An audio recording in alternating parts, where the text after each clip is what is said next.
We're going to go ahead and get started. Hey, Shami, we're starting. So I don't think this committee has met in a while, right? Not since February-ish? No, February was canceled. February's, okay. So, Dr. Sham, I'm Kenna Moody. I'm the director for, what is it? Director for Federal and Special Programs. So I do CTE, EV, GT, early education. No, you're fine, you're fine. Hello. Hello, I don't, there's a bunch of other things. Oh, title, all the title stuff. So basically, Dr. White's position got split between Dr. Sham and I, and she'll be in just a second. She took over like all of the TIA stuff, so if you're a TIA teacher, 100% it is because of the work that she did on TIA and the application that she submitted, because the original one was a little funky, and so she cleared everything up. So this is Dr. Sham, and how's everybody? Good. Mr. Van Maitre. You brought the star here. Good to see you. And so what we're gonna do today, or what was typically scheduled for this time of year, was to start the CNA, review the process for how the CNA is collected and done, and then review the district improvement plan. And so in the district improvement plan, there's different goals and things that you all wrote together or separately. I don't know how all that went out. So before we get started in all of that, I'd like to know, and Dr. Sham would too, how did the CNA process, the district improvement plan process, work last year? What did it look like for you all? So we can write down. In the past, because I used to be on the SBDM committee at our campus, but this past year, they no longer meet. But the year prior, we would meet as the SBDM committee, and we would go over our CNA, and we would do like certain sections. This past year, I'm not on it anymore because there's no ever meetings. Yeah, only the leads go to it. You can't just go. So I have no idea how they do it this year, but last year and in the past, that's how they used to do it. So they would like divvy up a little section and everyone would take a section and. What about at the district level? At the district level, from what I can tell, it looks like different committees within the district. The DEIC got certain parts, like some people got student achievement, some people got progress, some people got perception data. What I can't find, and I linked it for you, we're gonna keep that slide deck going that Dr. White created originally. And so if you wanna pull that up, you have access to that, and it's been updated with these new links. I added everything that was previously done so that we can kind of gauge what was done and how we want to move forward with it. My understanding was that the committees used to meet, so like primary campus would be on student achievement and intermediate campus would be on perception data.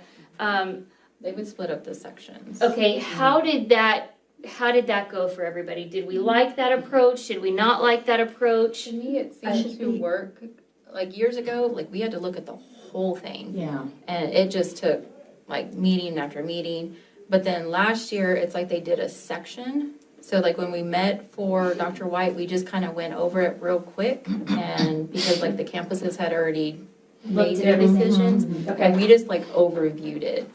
And I think we divided it two ways, where they grouped us by all of one campus at one group, or they put like one from each campus in a group. And I think it was easier when it was all of one campus, because if we couldn't finish, we could meet together. It was really hard when it was one from each campus, because schedules didn't align.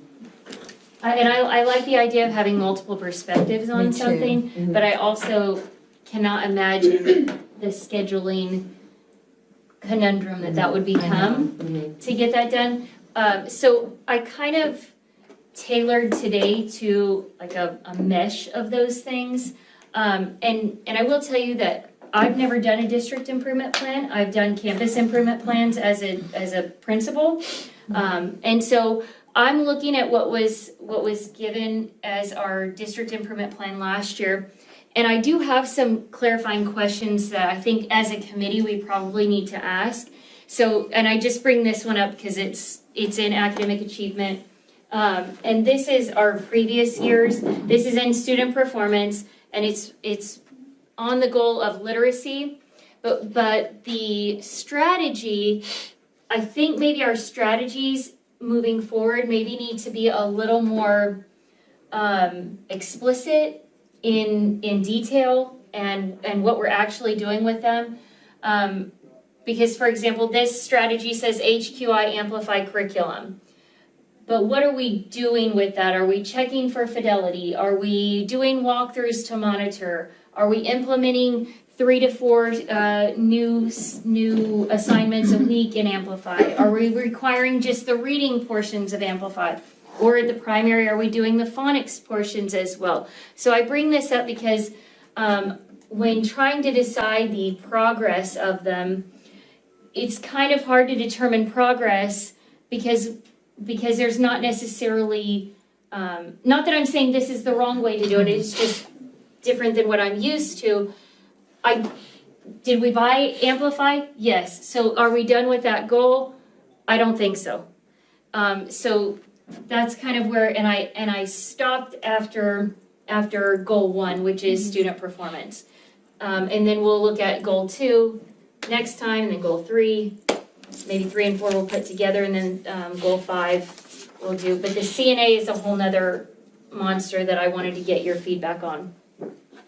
Well, this one's hard from a parent's perspective because we don't exactly know what you guys have. So we've always kind of been on the outside looking in, saying, "Oh yeah, that sounds great." You know what I mean? Like, and we do appreciate that feedback. I mean, it is. Even at the campus level, there's a lot of things that are feedback. Like we don't have place to kind of give feedback because we don't know. Yeah. I mean, safety and security kind of stuff. I mean, we see, but what's going on in the classroom, you guys know, we don't. So this is our district reviewed. The CNA is the beginning of the district improvement plan.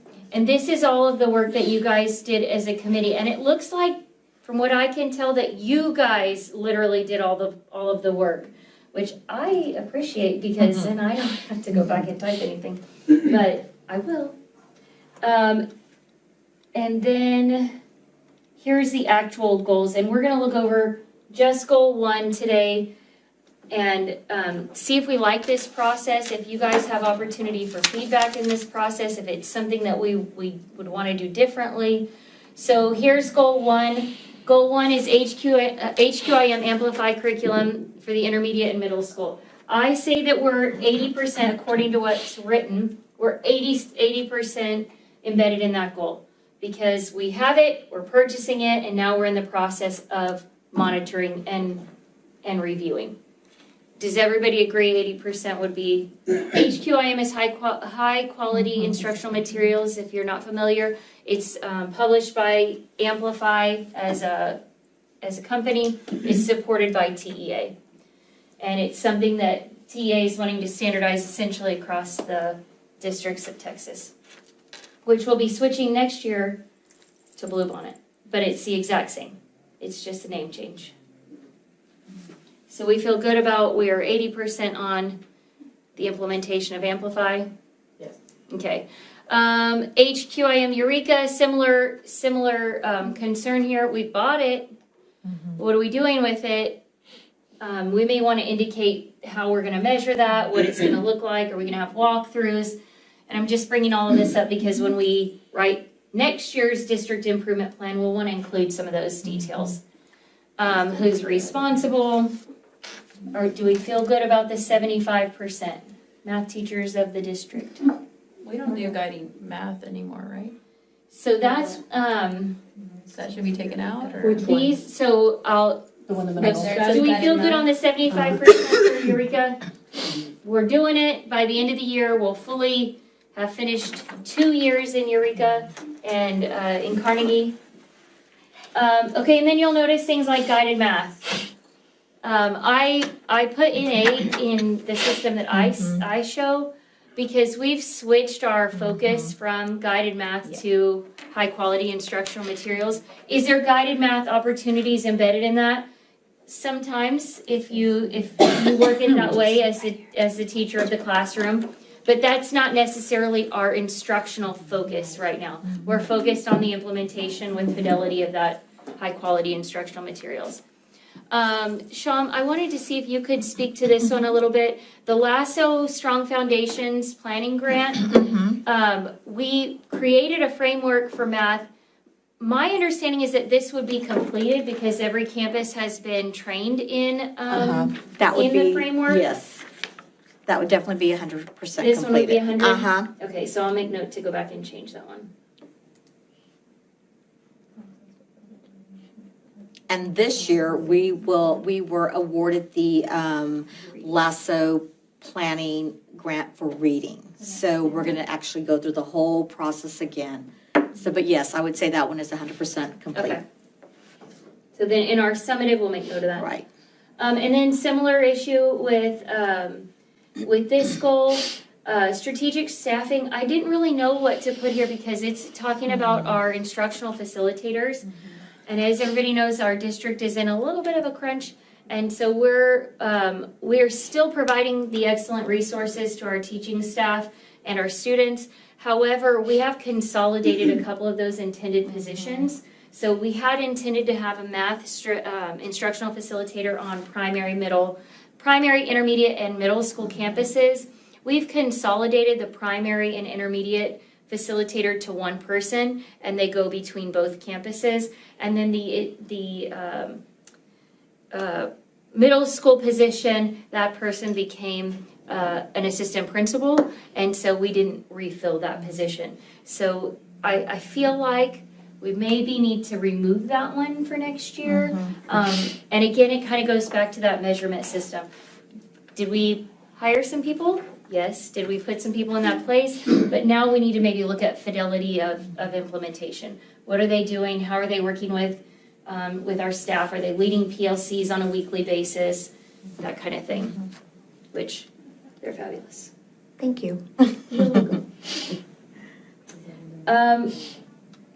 This is goal 3, graduation rates and CCMR will increase 3%.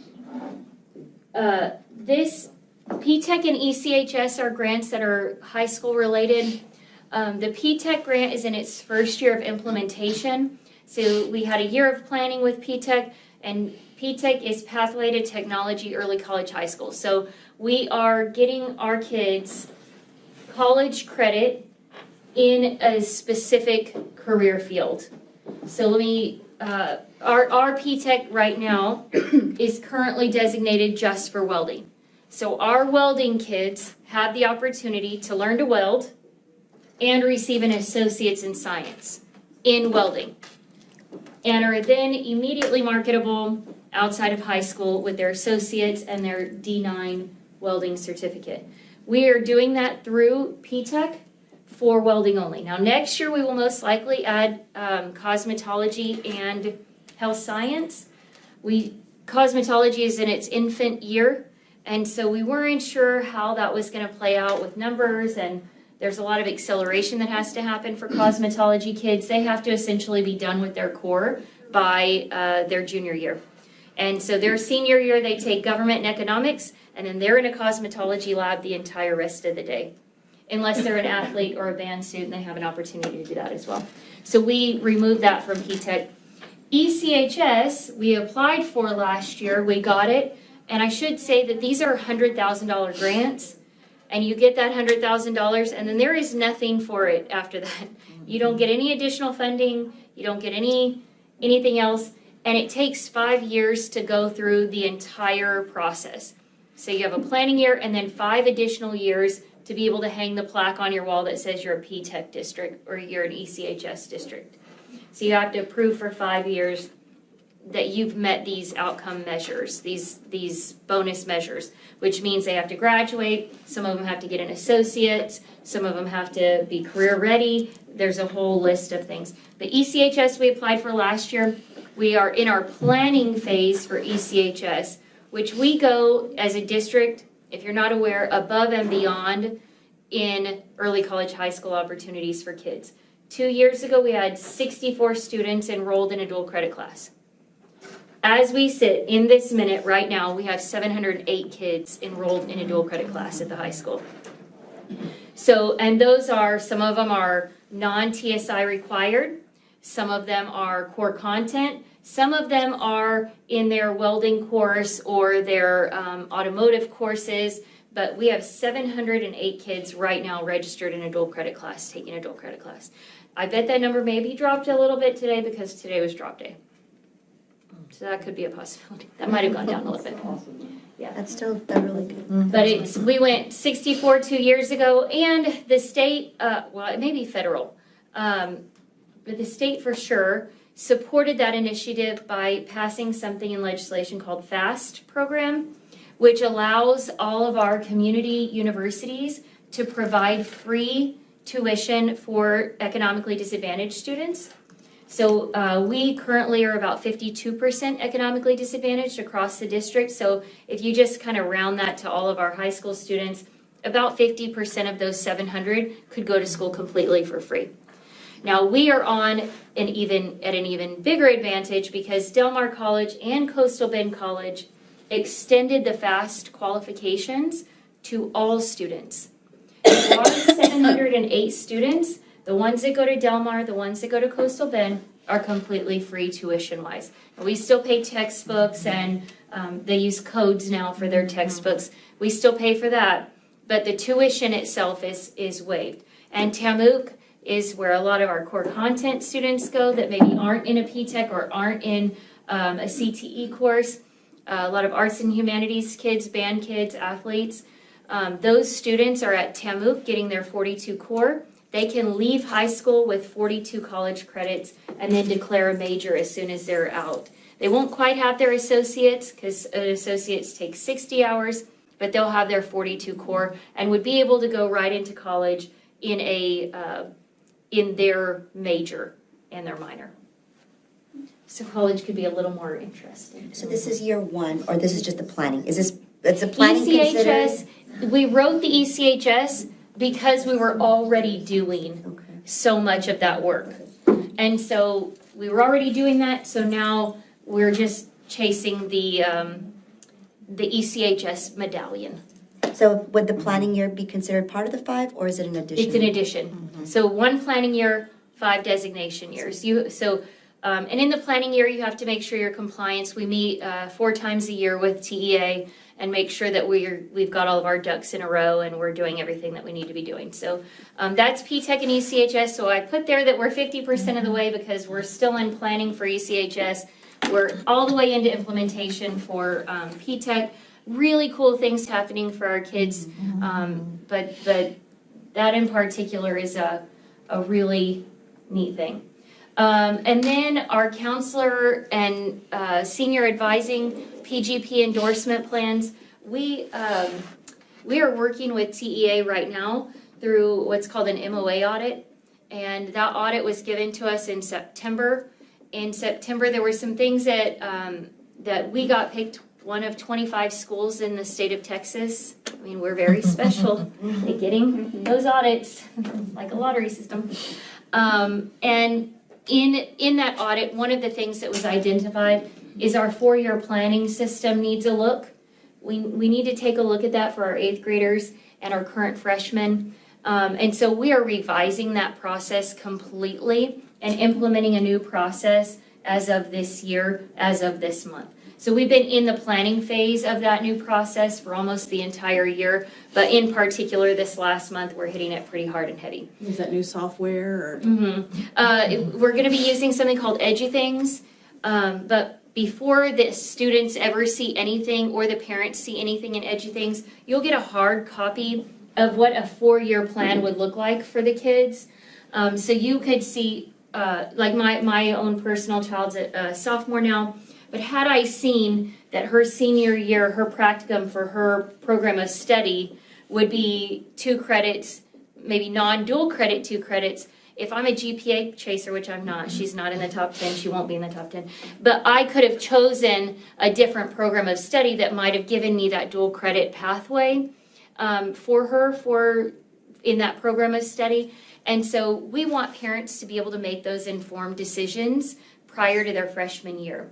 so that we know what this will look like, so we can plan our first step here. Yeah, I think they've tried, but they're very flawed. And every time we send Yes. changes back in, they don't get made. Like, my daughter's just bad jacked up and I'm totally on top of it. Yeah, Same. we're, Like, it's not good. I completely agree with you, And she's and a freshman, so.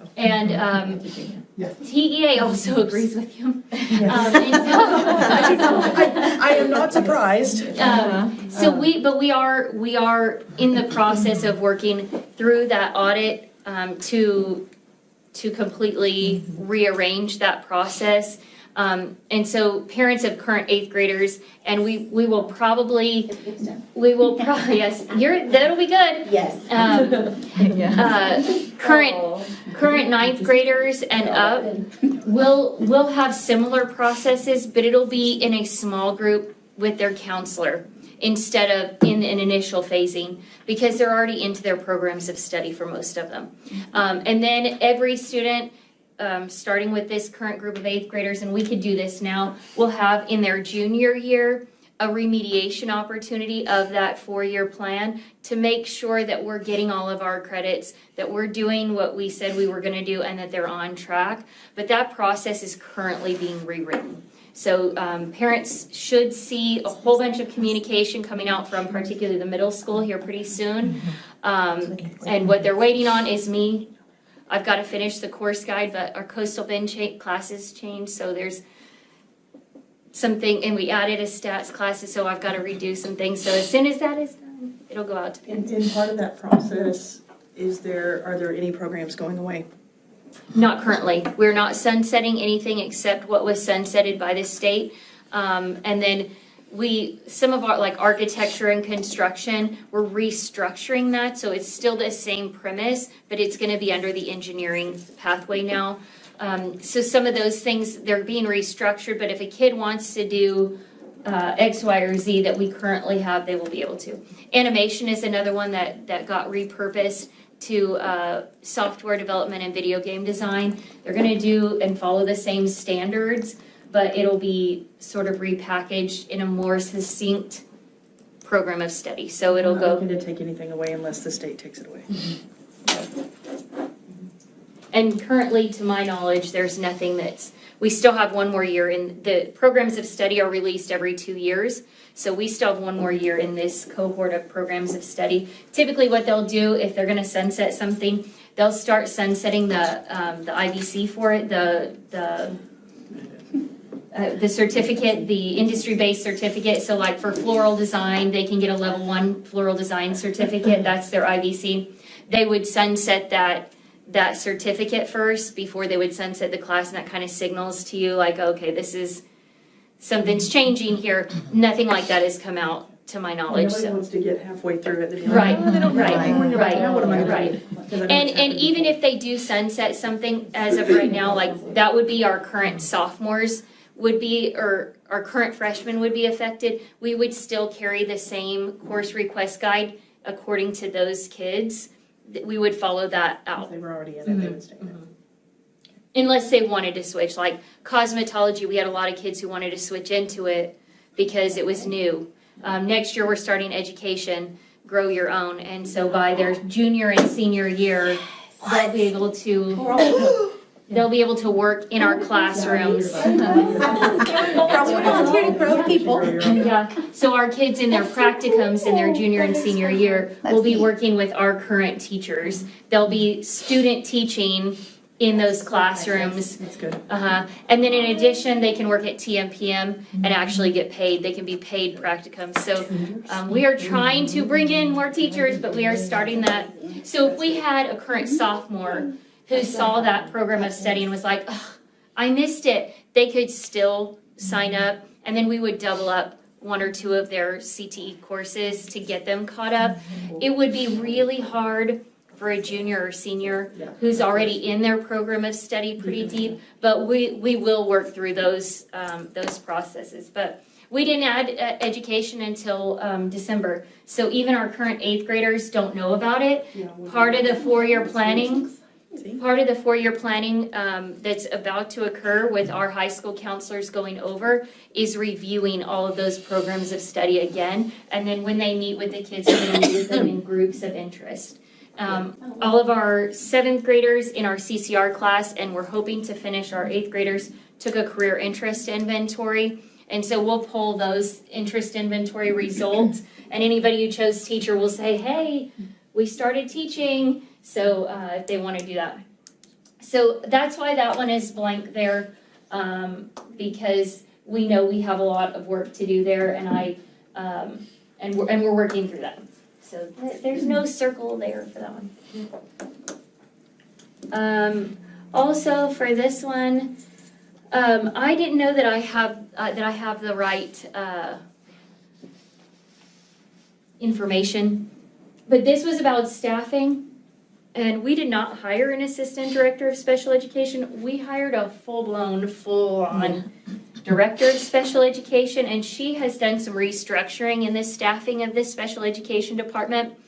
And so when we go to actually do the summative for this one and then rewrite this goal for next year, it will certainly have a little bit more information there, and some actual strategic goals that we'll want to implement in that restructured hiring. So it's blank. It's okay. More to come. Yes. And then CCMR, I'm not certain how guided reading can still be done with an Amplify, but it again is not the focus of Amplify. So these two, I don't really necessarily know that it's like for this without some clarification to it. Reading academies as a strategy, if you're not familiar, every teacher pre-K through 3rd grade has to have what's called a reading academy. It's about 60 hours of work outside of the school day. And well, it used to be outside of the school day because it was completely online. And it cost, it was about a $400 course that we had to provide for everybody. And so because of that, we were able to give our teachers pretty decent stipends for completing it. It was a $3,000 stipend. However, the state of Texas has decided that the online portion of that system is not sufficient. And so it has to be done in person now, which means, and the fee for that reading academy is $3,000. Wow. So instead of being able to give our teachers a nice stipend, we are pulling them from the classroom up to a little bit more than 10 days out of the school year because it has to be during the school day. And it has to be in person. So that's where that money shifted to. Instead of giving it to teachers, we're now giving it to the service centers to pay for the Reading Academy, which is fine because it's good training, it's good information, it really is a science. But I'm glad to say that right now, every single teacher who needs to be Reading Academied is Reading Academied or in the process of. So these big chunks, like when this first came out, we had like 23 teachers taking Reading Academies. Well, that was like an astronomical amount of money. This year we have 3 in the cohort right now because we've been able to either hire them with it or they've already been with us, so they've gotten it. So again, another one that I would maybe take off for next year. And then these are my babies. These are dual language implementation. We are in our 4th. We are rolling up to our 4th grade level of dual language for next year. So we started pre-K kinder first. We've added 2nd, and next year we will add 3rd. Oh, that's 5. My math. So we will have 5 grade levels that are learning in their native language to read in pre-K, kinder, and first. And then by 2nd grade, they're learning to read in both languages, in both Spanish and English. Their core content is delivered for science and social studies in Spanish, And the rest of the day is spent in the language of the day, which is Spanish or English. So we have about a 60-40 split because we just don't have a ton of emergent bilingual students. The rest of the students in that program are English proficient students who are learning Spanish. And they're learning that from each other together. It's really cool to see. We have a fidelity check on Monday that I'm really excited about. We've got the company that has taught us and led us in this coming to go into our classrooms and give us some growing points. And so we're excited about that. Gifted and Talented program, 2 years ago, we completely revised the testing system for that so that none of it is self-scored. Everything is scored by nationally normed companies. And so, and then we put into place a GT determination committee system where names are removed and everything is based on these matrices of standards. And then if there's kids that are right on the bubble, we add additional assessment opportunities, maybe interviews or portfolios, or we just look at other things as well if they're right there on the bubble. But that system is already in place, and we're in our third year of We're in our third year of implementing that system. And when you look at our qualification data, we are equitably aligned to the demographics of our school district. So pretty proud of that because that's not always been the case. Sometimes you would see offense teachers' kids, I have them, but you would see, quite a few teachers' kids in that GT program, or you would see, certain students in those programs, and we are very equitably aligned to our current demographics. So I'm very proud of that. There's 2 grade levels that we aren't, but those were pre this system. So I feel like we're moving good there. Again, strategic staffing, this has to do with ACC and our at-risk services.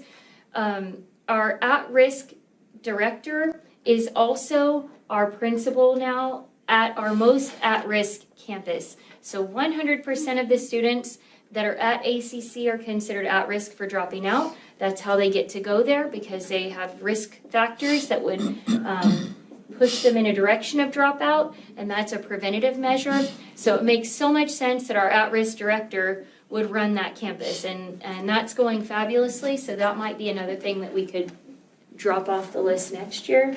And then dyslexia services, and this is the last one we're going to talk about today, I believe. Yes. We, by the state, are required to test for dyslexia at riskedness. That's not a word. Dyslexia at-risk factors in kinder, first, and second. We are required by the state to report, kinder first. We're required to report that to the state multiple times a year, which we do. 2 years ago, we did not have a screening service. We did not pay for a dyslexia at-risk screener. We now do, and we have a very complex system in those primary grade levels that weed out, this was just an anomaly, and then this is truly a dyslexia at-risk student, and so we are seeing quicker identification with opportunities for remediation sooner than we ever have before. And so we did not have a system developed for identifying at-risk factors in first grade. You almost had to go all the way through first grade, get to second grade and struggle, and then you could maybe have some testing done. We are very proud of the fact that we are looking at that very, very early. We take the end of year kindergarten data and we rank that in our at-risk factors. They're tiered, high, low, and I'm going to mess this up. I wrote it. High, low, and no risk. Yes, so they're risk factors, and then they are either aligned to an interventionist or our dyslexia interventionist teacher. We're not doing that right now? No, we're not doing it anymore because Okay. Ms. Martinez is considered SPED.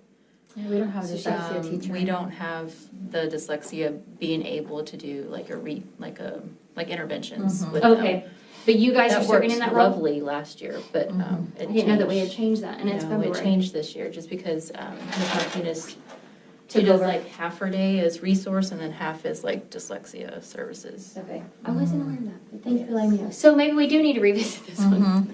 But we do have a good screening system. It's been vastly improved from previous years, so So what about the older kiddos that maybe missed that screening or are still struggling to get screened? Because I know there's a lot of we have, so what we put into place is MTSS, and that's at the primary, well, it's at all of our campuses. And through that MTSS process, our instructional facilitators are pretty important in that process. I don't want to speak out of turn, but I believe through that process, they're getting identified and not identified, but referred for further testing. We're getting lots of referrals. There's a bubble of kids that we're getting referrals for. That's the one thing I hear parents. Yeah, they seem, complaining ninth grade-ish is the grade level that I'm getting a lot of referrals for about. I'm dyslexia. hearing a lot from the middle school. That was A lot one of of the things that middle school we were talking about recently also, about possibly considering a screener for up to even fifth grade. We do seventh grade, we screen seventh grade, but the only factor that gets you screened in seventh grade is if you failed the sixth grade STAR test. So, Well, I personally feel like second grade should also automatically do the test because a lot of our second graders, that's where they're getting called at in second grade. they still do the Last year schools. got denied dyslexia testing for my second grader. When the teacher pushed for it and I asked for it. and That's it was coming up a denied. lot in MTSS as well, when we're having our meetings, that's We coming have up a a- I had to lot. go We have outside that of the school screener, and pay $400 for testing. Yeah, the map fluency testing is a really good It's happening a screener lot. for it, And then- but we don't do it for second grade. So it's like, I approve all the referrals. I have yet to deny a dyslexia That's something referral. we've been thinking about. Like, and unless it's like an egregious, like, there is no yeah. evidence of it. I'm like, oh, he's got 30 absences. Maybe that's why he can't read. You know, that's the only reason why I would deny dyslexia referral. Those are things that are being discussed at our MTSS meeting, Ms. Booker, but it's just, that's a question that has been coming up repeatedly at our MTSS meetings. Can we screen, third, fourth, fifth? Because sometimes we get students from other districts, that could be one thing. Sometimes in second grade, they don't get, they're not given the opportunity. Sometimes they're really good at hiding it. So there was just, is there a possibility, something to consider? So that question's been popping up a lot. We'd have to At our look into meetings. screeners. I know the dyslexia screener that we use from MAP is grade specific. It only goes up to a certain grade. I'm only Um, familiar with the M class. I know that one had, And that was M-Class, we used, talked about switching to M-Class because M-Class aligns with Amplify. and it does go up to fifth grade. as Yeah, well. so we would, I I don't mean, know, that would be it's just something to think about. Yeah, but all of those things would be things that we would add as details Right. in this year when we get ready to write our new one, which we will not write the new one until we have data. We don't have new data, so we're not gonna write a whole bunch yet until we have. It's just popping up, like, I know that it was mentioned over here, there's a huge list of students that are wanting to be tested, and parents, it seems like more than anything, that's what they want tested. Yeah, that's a big one. Doesn't go up to fifth grade, because we test Math fluency goes to second grade. only to second grade. After second grade, it's math growth. Amira had a dyslexia. Amira had it all the way through, Uh-huh. but then you couldn't pull like lessons from it. That was, yeah. I agree with Ms. Whitfield. There's quite a bit of students that we wonder, like, how on earth have they made it this far? And nobody knows. And we're in fifth grade trying to get them tested. They're going to be entering middle school and they've been having problems. Sometimes that's part of the reason, I mean, I don't know why they're denied, because if you look at their history, it shows that, they're AB students, you know what I mean? And so that's hard to make the connection that there's, That's why mine got denied, it was because it had AB scores, and so they just looked at that and said, no, he doesn't need to be tested. I'm gonna say that if there was, I didn't do anything last year. Brand new. Sorry, like. Let's throw that out there.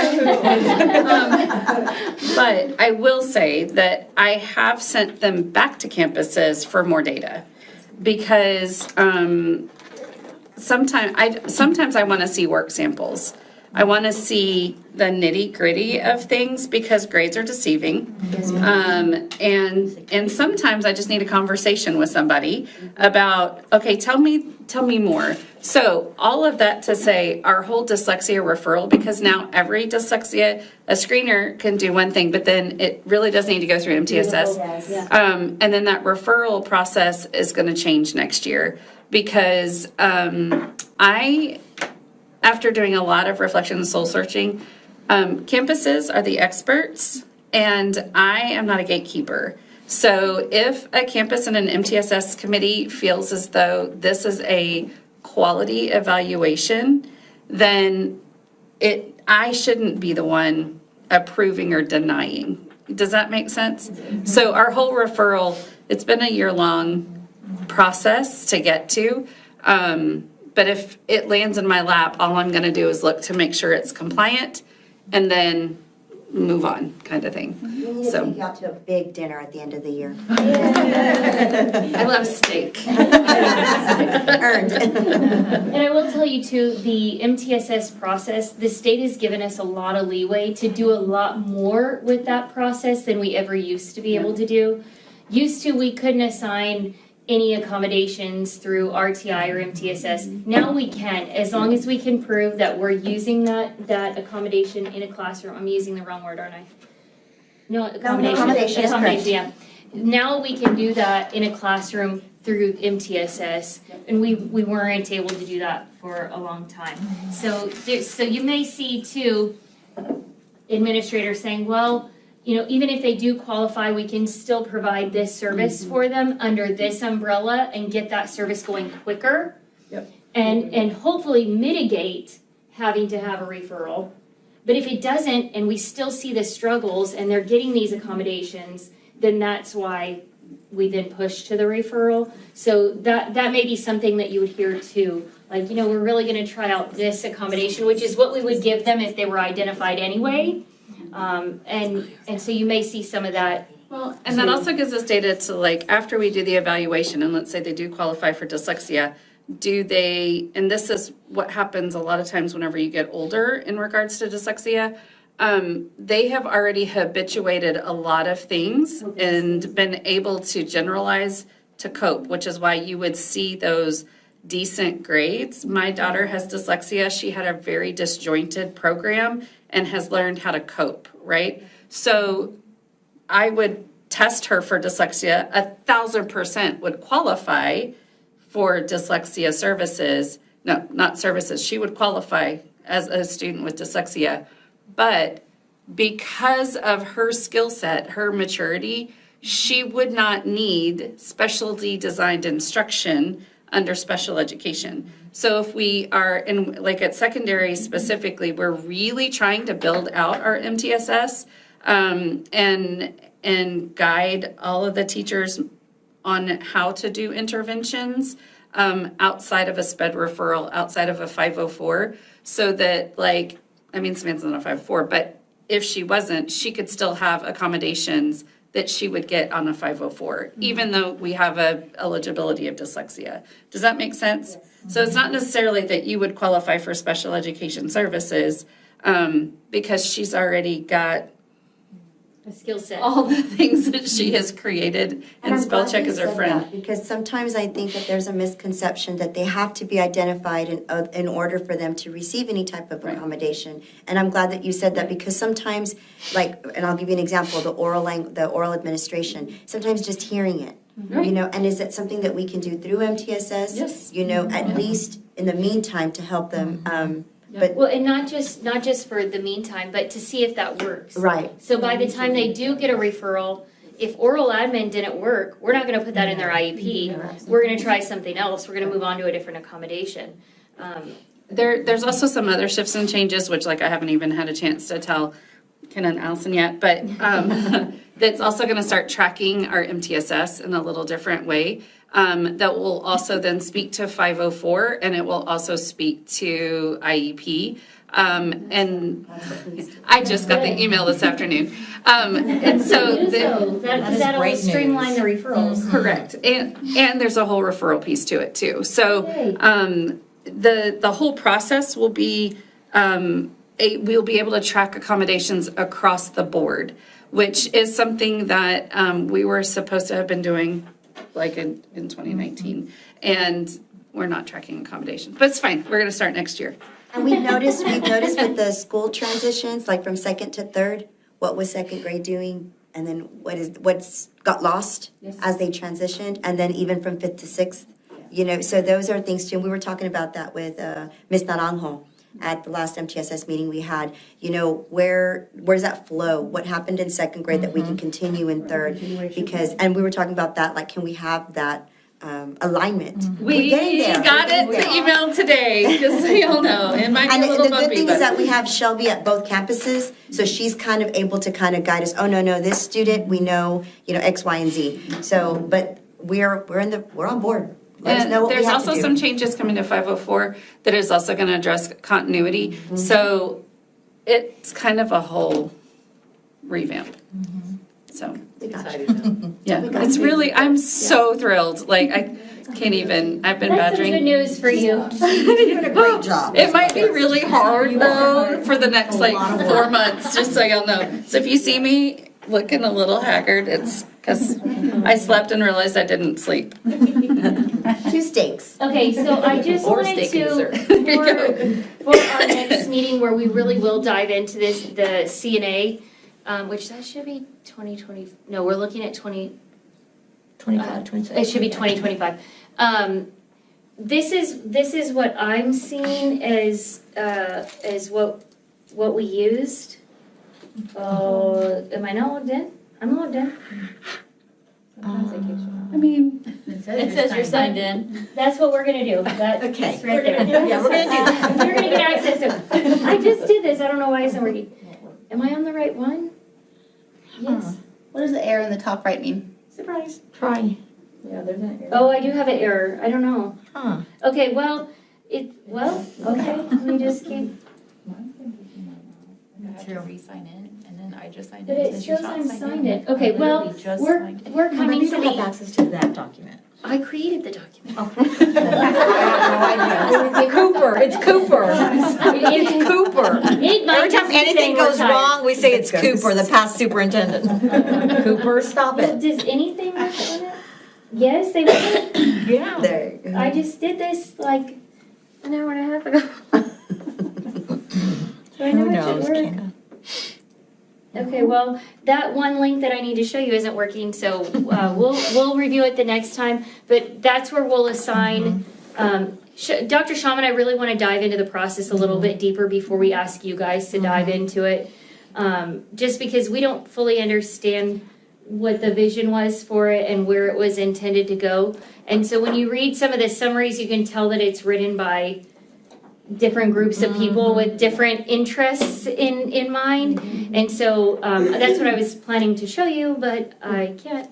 So we'll review that the next time, and then we'll, if we are going to assign out pieces of the CNA, we'll assign it at the next meeting, which should be in April.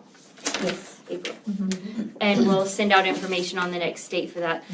Dr. Sham, I didn't leave you much time. I'm No, sorry. that's Are you okay, but for the next time, but I'll just kind of like keep you guys in the loop.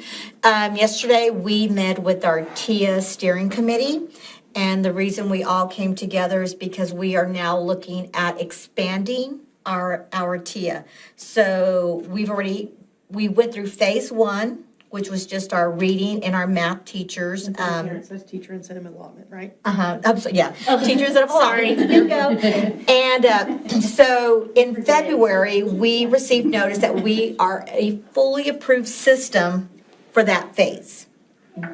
Then we also had to do, it's what you call the expansion modification. So we added another cohort. Phase of teachers. Yes, and so this year, we're capturing that data. So all that data that we captured this year will be submitted next October. And so then we'll get, we'll hear from TEA whether the data was validated or not. And then if that does go through, then we'll have another designation process. So this year, again, every year, it's the same process. The application comes up. So now we're working on phase 3. So we are adding another layer, another cohort of teachers And so that was the discussion yesterday.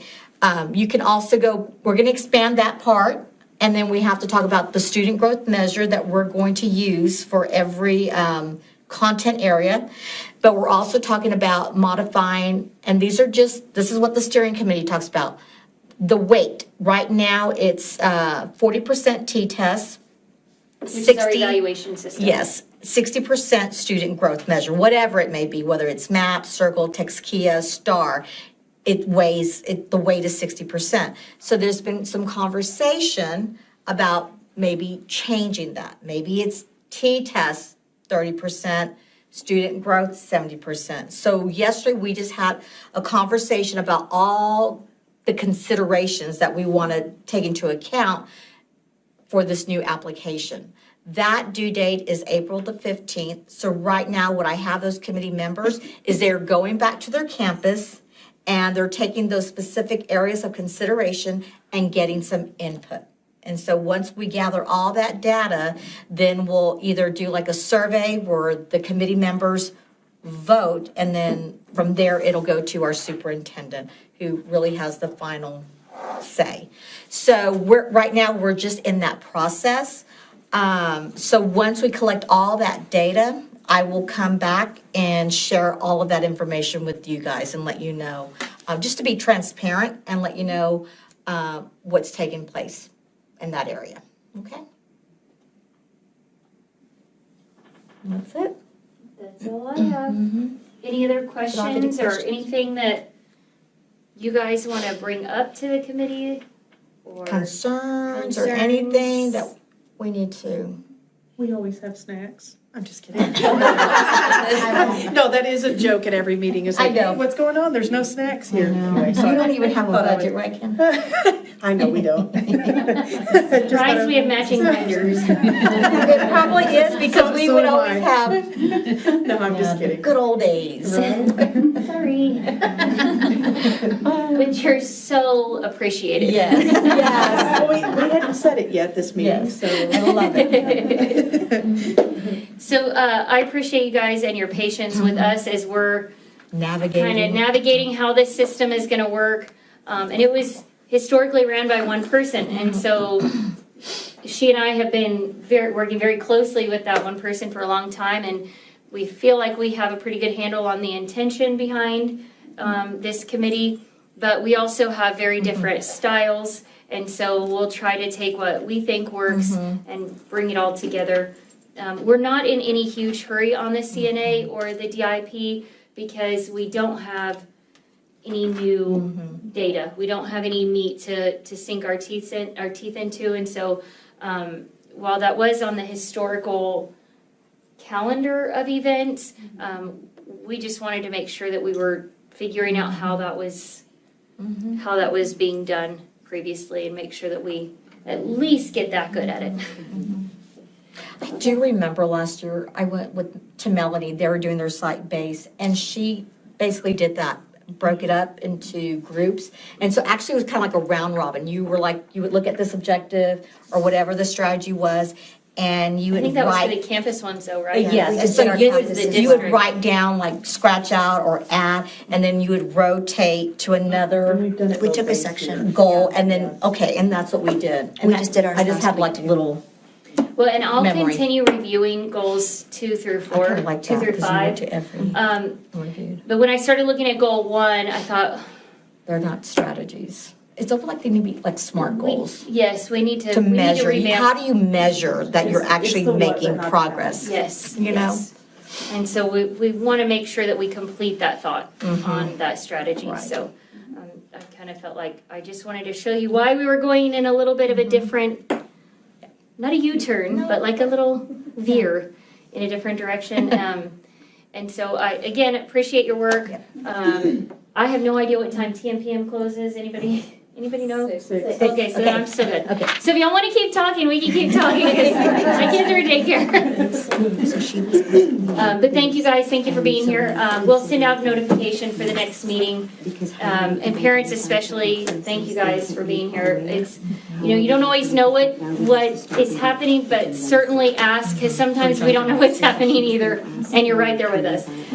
So just make sure you're asking and call either of us. That's Dr. Allison Sham, I'm Kenna Moody. We work right here, and we are always here, except today I was at the high school. But you can get all of us. Okay, thank you guys. Y'all have a great day. Appreciate you being here.